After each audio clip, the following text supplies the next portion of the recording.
Salut, étant fan de Yu-Gi-Oh! Et j'ai ça pour le prouver, oui je l'ai monté moi-même. Évidemment, je suis aussi des vidéos sur Yu-Gi-Oh! Sur YouTube.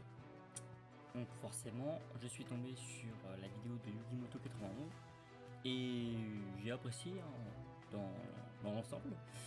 Sauf que il y a quelques points de désaccord, notamment sur la fin de la vidéo. Prépare-toi, Kaiba, parce que maintenant l'heure du combat est enfin arrivée.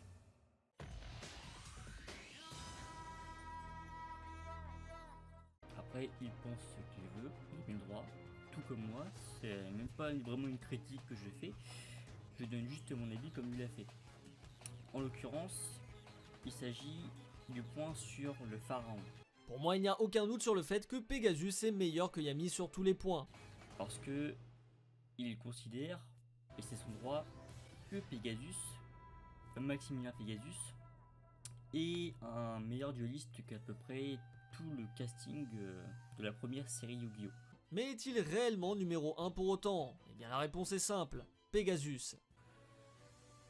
Sans compter les autres duellistes des autres séries que je n'ai massivement pas regardé. Je me suis arrêté à JX quand j'étais presque adolescent.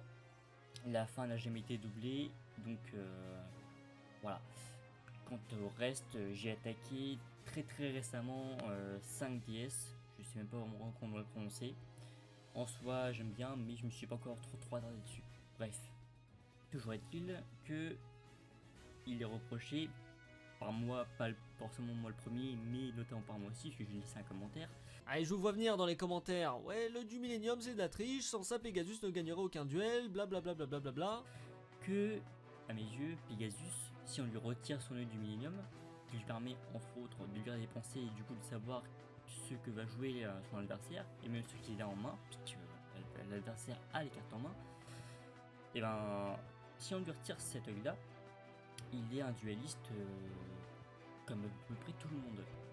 Et puisque Yugimoto 91 a fait l'erreur d'inclure l'arc Darts, qui est un hors-série, qui ne compte donc pas dans le canon de l'œuvre, et ben comme certains commentaires l'ont dit que moi je n'ai pas relevé la chose parce que en fait j'ai pas considéré cet arc là, même si lui l'a ouvertement fait en citant Darts et Raphaël notamment, pour dire que Athème du coup avait perdu effectivement un duel face à lui. Et ben il se trouve que sans son œil du Millennium, Pegasus a perdu contre Mai. Donc il n'est pas imbattable sans son œil, loin de là. Et à ce moment-là est venu cet argument. Eh bien je vous propose d'enlever à Yugi son puzzle, Marek son sceptre, Bakura son anneau et Shizu son collier. Car oui, chaque objet confère à son possesseur un avantage unique. Sauf que autant l'œil du Millennium permet de voir, enfin, de lire les pensées des gens, pas forcément des adversaires mais d'à peu près tout le monde, autant le puzzle du Millennium ne fait globalement que renfermer l'âme du pharaon, qui est une entité à part entière de Yugi, puisqu'on voit déjà dès le départ que les deux causent ensemble et à la fin les deux s'affrontent. Donc on peut considérer les deux comme deux personnes totalement différentes sur bien des points. Du coup, on peut pas dire que c'est grâce au puzzle du Millennium que Athème réussit ses duels. Contrairement à Pegasus, qui lui, sans son œil du Millennium, peut perdre contre n'importe qui. Sans son œil du Millennium, Pegasus est comme tout le monde, tandis que Athème, avec ou sans le puzzle, même s'il dépend du puzzle, n'en a pas besoin pour gagner ses duels. Donc, à mes yeux, non, l'œil du Millennium en fait n'est pas à mettre au même niveau que le puzzle et tous les autres artifices. Parce que, qu'on le veuille ou non, c'est l'œil du Millennium est bien le seul objet du Millennium qui permet en fait de faire gagner les duels. Parce que la baguette du Millennium permet bien des choses, mais pas de lire les pensées. Elle permet de s'insinuer dans la tête des gens, mais pas de faire ce que l'œil du Millennium permet. Le collier du Millennium, lui, ne permet que de voir l'avenir, mais pas les causes en fait des conséquences qui sont révélées par le collier du Millennium. Et l'anneau du Millennium a la même fonction que le puzzle du Millennium, qui renferme une âme, qui est une entité à part entière.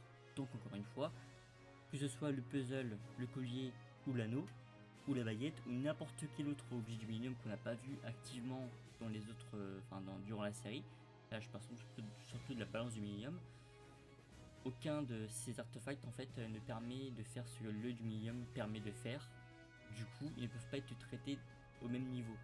Retirer à Pegasus l'œil du Millennium et il peut perdre contre à peu près n'importe qui. Et même avec son œil, il a perdu face à Yugi et Atem qui ont su travailler en équipe. Même si Yugi a failli perdre la vie. Voilà, c'est tout ce que j'avais à dire sur cette vidéo qui est assez bien montée, qui est assez bien argumentée en règle générale. Sauf que sur ce point-là, j'étais en désaccord, du coup, je l'exprime. Voilà. C'était tout. Donc j'ai envie de te dire, YugiMoto91, si tu vois cette vidéo, tu n'es pas obligé d'y répondre, mais du coup, à toi de jouer.